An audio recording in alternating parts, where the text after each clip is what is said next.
গ্রীষ্ম বর্ষা পিনিতি ভরসা। হ্যাঁ, পিনিত শপিং সিটি।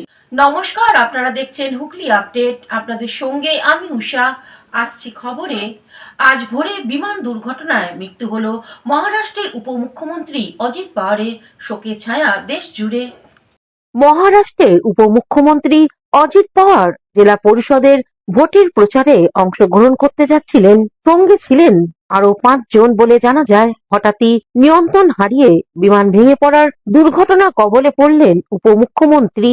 বিমান দুর্ঘটনার কবলে পড়ার অত্যন্ত বেদনাদায়ক খবরটি এসেছে সামনে। কার্যত সূত্র মারফত জানতে পারা যায়, আজ বুধবার 28শে জানুয়ারি 2026 সকালে পুনে জেলার বারামতিতে এই দুর্ঘটনাটি ঘটে।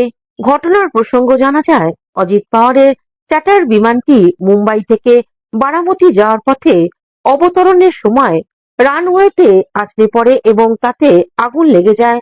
Director general of civil aviation এবং সংবাদ সংস্থাগুলোর তথ্য অনুযায়ী এই ভয়াবহ দুর্ঘটনায় অজিত পাওয়ারের মৃত্যু হয়েছে। তার সাথে বিমানে থাকা আরো 4 থেকে 5 জন পাইলট ও নিরাপত্তা রক্ষী সহ প্রাণ হারিয়েছেন। কি কারণে ভয়াবহ দুর্ঘটনা ঘটল? প্রাথমিক খবর অনুযায়ী ঘন কুয়াশা বা যান্ত্রিক গোলযোগের কারণে বিমানটি জরুরি অবতরণের চেষ্টা করছিল। তখনই এই দুর্ঘটনা ঘটে। বারামতির সাংসদ সুপ্রিয়া সুলে, অজিত পাওয়ারের স্ত্রী সুনেন্দ্রা পাওয়ার এবং ছেলে পার্থ পাওয়ার খবর পাওয়ার পরই ঘটনাস্থলের উদ্দেশ্যে রওনা হয়েছেন। রাজ্য জুড়ে শোকের ছায়া নেমে এসেছে এবং উদ্ধার কাজ শেষ হয়েছে বলে জানা যায়।